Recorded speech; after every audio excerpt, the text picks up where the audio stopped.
Star தமிழின் face to face நிகழ்ச்சி தொடர்கிறது. இன்றைய ஃபேஸ் டு ஃபேஸ் நிகழ்ச்சியில் ஐக்கிய தேசிய கட்சியின் மத்திய கொழும்பு அமைப்பாளரும் அதேபோன்று மேல் மாகாண சபையின் முன்னாள் உறுப்பினருமாகிய பிரமிளஸ் கோஸ்தா அவர்கள் கலந்து கொண்டு சிறப்பித்துக் கொண்டிருக்கின்றார். சாக நாங்கள் அடுத்த கட்டத்துக்கு நாங்கள் போக போகிறோம். இந்த அரசாங்கத்தினுடைய கண்டெய்னர் விஷயங்கள் எல்லாம் பற்றி பேசினோம். சரி, அதெல்லாம் ஒரு புறம் இருக்கட்டும். ஆனால் இப்பொழுது ஒரு சூழ்ச்சி நடக்கிறது. இந்த அரசாங்கம் நீங்கள் சொன்ன மாதிரி உரிய முறையில் நடத்தவில்லை என்ற ஒரு குற்றச்சாட்டை முன்வைக்கிறீங்க. அரசாங்க நிர்வாகம் உரிய முறையில் இல்லை அப்படிங்கிற ஒரு குற்றச்சாட்டை முன்வைக்கிறீங்க. இந்த அரசாங்கத்தை கவிழ்க்கிறதுக்கான ஒரு பிளான் நடக்குது. இந்த பிளானில் அப்பப்போ நாமல் ராஜபக்ச தலை காட்டுறார், அப்பப்போ சஜித் பிரேமதாச தலை காட்டுறார்.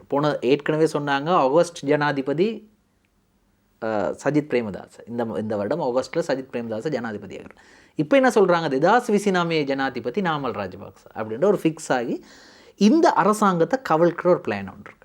அந்த பிளானுக்கான ஏற்பாடுகள் நடக்குது. என்னென்ற நேற்று முன்தினம் இந்த 323 கண்டெய்னர்கள் தொடர்பான ஒரு கோரிக்கையை ஐக்கிய மக்கள் சக்தியின் பாராளுமன்ற உறுப்பினர்கள் முன்வைக்கிறாங்க. அதில் கூட டிவி சாணக்கையும் போகிறார். ஸ்ரீலங்கா பொதுஜன பெரமுனவின் பாராளுமன்ற உறுப்பினர் சாணக்கையும் போகிறார். அப்போ ஐக்கிய தேசிய கட்சியில் ஒரே பாராளுமன்ற உறுப்பினர் தானே இருக்கிறார், ஜீவன் தொண்டமான். மற்றவர்கள் புதிய ஜனநாயக முன்னணியூடாக வந்தவர். இப்போ என்ன பிரச்சனைடா, இந்த அரசாங்கத்தை மக்களால் தெரிவு செய்யப்பட்டு 159 பாராளுமன்ற உறுப்பினர்களை தெரிவு செய்து, ஜனாதிபதியை தெரிவு செய்து, பிரதமரை தெரிவு செய்த மக்கள் ஆணை உள்ள ஒரு அரசாங்கத்தை கவிழ்ப்பது முறையா? கவிழ்க்க எத்தனிப்பது? யார் கவிழ்க்க எத்தனித்தாலும் இது நடைமுறை சாத்தியம் இல்லை. பாராளுமன்றத்துக்குள்ளே 3/2 பெரும்பான்மை இந்த அரசாங்கம் கொண்டிருக்கிறது. ஆகவே யாரும் முயற்சி செய்யலாம். அதாவது உங்களுக்கு தெரியும், இந்த நாட்டின் அரசியலை எடுத்துக்கொண்டால் சஜித் பிரேமதாச, நாமல் ராஜபக்ச, அன்றகுமார் திசாநாயக் இவர்களெல்லாம் கடந்த ஜனாதிபதி தேர்தலிலே ஜனாதிபதியாக வேட்பாளராக போட்டியிட்டவர்கள். ஆகவே அவர்களுக்கு அந்த வாய்ப்பு கிடைக்கவில்லை. அன்றகுமாரை வெற்றியிட்டிருக்கிறார். ஆகவே அதற்கான எதிர்காலத்தில் அந்த அவர்களுடைய பாதைகளை தயார்படுத்த அவர்கள் முயற்சி செய்யலாம். அது தவறில்லையே, அது தவறில்லை. ஆனால் சூழ்ச்சிகளை அது சூழ்ச்சி என்று சொல்ல முடியாது. ஒரு சின்ன ஒரு உதாரணம் உண்டு. லஞ்ச மற்றும் ஊழல் விசாரணை ஆணைக்குழுவின் தலைவர் பணிப்பாளராக இருக்கிறவர் ரங்க திசாநாயக். ரங்க திசாநாயக்கவின் நியமனம் தொடர்பாக இப்போ ஒரு பிரச்சனை கொண்டு வராங்க. ரங்க திசாநாயக்கவை நியமித்தது பிழை. அவர் ஏற்கனவே மக்கள் விடுதலை முன்னணியின் ஒரு சட்டத்தரணி குழுவில் இருந்தவர். எனவே அவரை ஏன் தெரிவு செய்தீர்கள் அப்படி என்று சொல்லி அதில் ஒரு பிரச்சனை. இன்னும் ஒரு விஷயத்தை கொண்டாடுறாங்க. ஷானி அபேசேகர குற்றப்புலனாய்வு பிரிவின் பணிப்பாளராக இருக்கிறார். அவரை வைத்துக்கொண்டு எப்படி உயிர்த்த ஞாயிறு விசாரணை நடத்துகிறீங்க? இப்படியெல்லாம் ஒவ்வொரு விஷயத்திலையும் இந்த அரசாங்கத்துக்கு நெருக்கடி கொடுக்கறனால என்ன நடக்க போகுது? அந்த உயிர்த்த ஞாயிறு விஷயத்தை மூடி மறைக்கவா, இல்லாட்டி தாஜுதீன் விஷயத்தை? இது அரசாங்கத்துக்கான நெருக்கடி அல்ல, இதுவும் அரசாங்கத்தினுடைய வாக்குறுதியை அரசாங்கம் மீறி இருக்கிறது. அரசாங்கம் என்ன சொன்னது? மஹிந்த ராஜபக்சவுடைய காலத்திலே அமைச்சரின் செயலாளர், அமைச்சரின் மனைவி, மகன், மகள், உறவினர்கள், நண்பர்கள் இப்படியான பெரிய பதவிகளுக்கு தங்களுடைய தேவையானவர்களை தான் நியமித்தார்கள். ஆகவே அப்படி நியமிக்கக்கூடாது, அது பிழை. நாங்கள் எப்படி நியமிப்போம்? அந்தந்த துறைக்கு சார்ந்தவர்கள் யார், அந்த துறையில் நிபுணத்துவம் உடையவர்கள், அவர்களை தான் தெரிவு செய்வோம். எங்களுக்கு தெரிந்த எங்களுடைய நண்பர்களை நாங்கள் தெரிவு செய்ய மாட்டோம் அப்படி என்று இவர்கள் தேர்தல் வாக்குறுதியிலே சொன்னார்கள். இதை நீங்கள் அறிந்திருப்பீர்கள். அப்போ ஜனாதிபதி தன்னுடைய ஊடக செயலாளராக யாரை நியமித்தார்? தன்னுடைய பேட்ச்மேட், தன்னுடைய நண்பர், பல்கலைக்கழகம். அவருக்கு விசுவாசியாக இருக்கலாம். அதுதான். அப்ப உங்களோட மனைவி உங்களுக்கு விசுவாசி தானே? அது சரி. எந்த மனைவி எனக்கு விசுவாசி. நான் அப்படி நியமித்தில்லை, நான் சொல்லுகிறேன். இல்ல இருந்தாலும் விசுவாசிங்கிற பேரில் தன்னை நண்பரை மனைவி வேறு நண்பன் வேறு, அதைத்தான் சொல்லுகிறேன். இவர்கள் சொன்னது என்னது? அதுல நிபுணத்துவம் உள்ளவர், எங்களுக்கு சார்பானவர் தேவையில்லை. அதே போல இந்த ஆணைக்குழுவின் தலைவர் ஒரு பொதுவான ஒருவராக நியமிக்கப்பட்டால் தான் நல்லது. ஏனால் இன்று ஜேவிபிக்கு விரோதமான ஒரு முறைப்பாடு சொன்னால் அவர் விசாரிக்க மாட்டாரே. ஏன்? அவர் அந்த கட்சியை சார்ந்த அந்த ஒரு கமிட்டியில இருந்த ஒருவர். அவர் நலிந்து ஜாதிஸ கேட்கிறார், ஐயோகுலாம் கலபலவேன் அப்படின்னு கேட்கிறார். இது கலபல வீமாக் நிமே இல்ல நந்தன குலதிலக அவர்கள் ஜனதா விமுக்தி பெரமுன ஒரு ஜனாதிபதி அபேட்சகர்.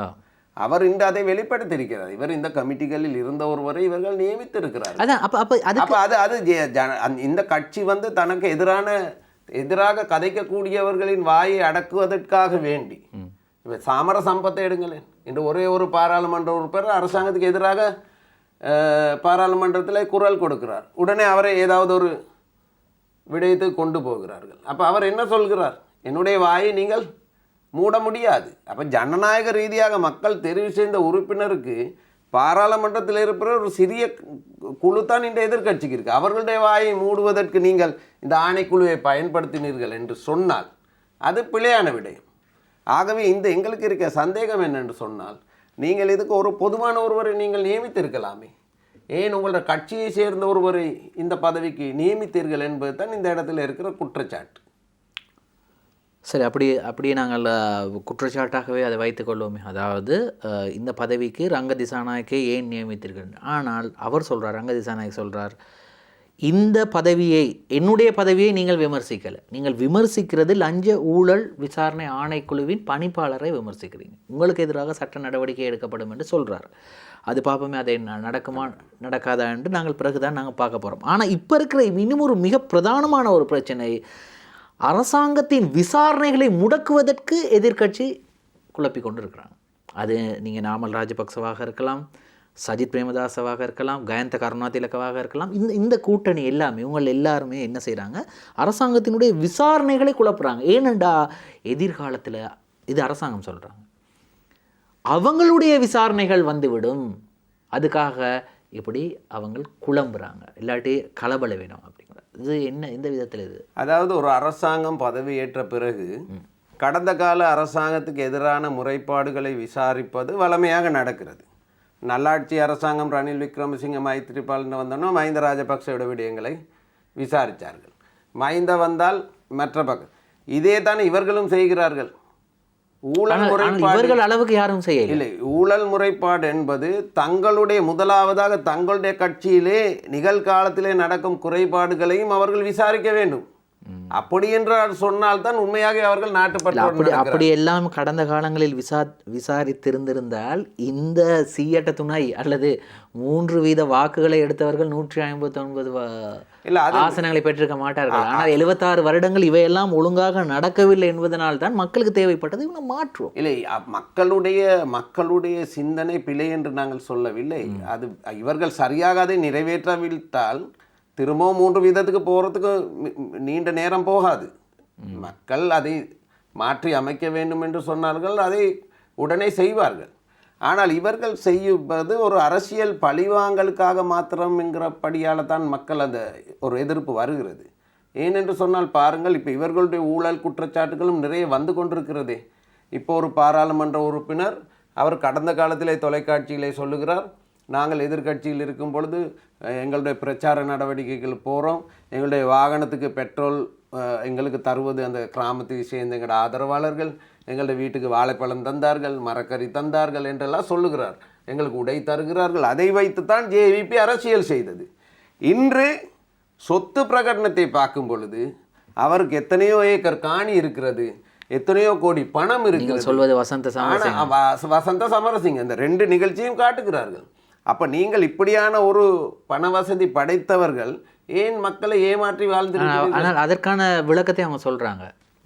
நிறைய பேர் வெளியில் நினச்சி கொண்டிருக்கிறாங்க, மக்கள் விடுதலை முன்னணி உறுப்பினர்களாக இருக்கட்டும் அல்லது தேசிய மக்கள் சக்தி உறுப்பினர்களாக இருக்கட்டும், இவர்களுக்கு வேறு ஒரு பிஸ்னஸும் இல்லை, வேறொரு வருமானமும் இல்லை, இவர்களுக்கு வேலையே இந்த அரசியல் மட்டும்தான் நினச்சிட்டு இருக்காங்க. அப்படி இல்லை, எங்களுக்கு எல்லாருக்கும் தொழில் இருக்குது, நாங்கள் வியாபாரத்தில் இருக்கிறோம் அப்படின்னு சொல்கிறாங்க. இது மட்டும் இல்லாமல் ஒரு டிஜிட்டல் மீடியா ஒன்றில், ஒரு யூடியூப்பில் கிட்டத்தட்ட அனுரகுமார் திசாநாயக்க ஒரு 6-7 வருடத்துக்கு முதல் ஒரு பேட்டியை வழங்குறார். அப்போ சொல்கிறார், வசந்த சமரசிங்கவுக்கு தம்புத்தேகமையிலே நிறைய கடைகள் இருக்கிறது, அவருக்கு நிறைய கட்டிடங்களை அவர் வாடகை கொடுத்துருக்கிறார், அவர் அதாவது இயற்கையிலேயே அவர் பணக்காரர் என்று அவர் சொல்கிறார். இது இப்போ சொல்ல இல்லை, ஒரு 6-7 வருடத்துக்கு முன்னர். அப்படி இயற்கையிலேயே பணக்காரர் ஆக இருப்பவர்கிட்ட சொத்து இருக்கும் தானே, அது உண்மைதானே. அது தற்பொழுது நீங்கள் ஒரு அரசாங்கம் எடுத்து அமைச்சர் ஆகின பிறகு சொத்து பிரகடனத்திலே காட்டுறீர்கள் நீங்கள் பணக்காரர் என்று.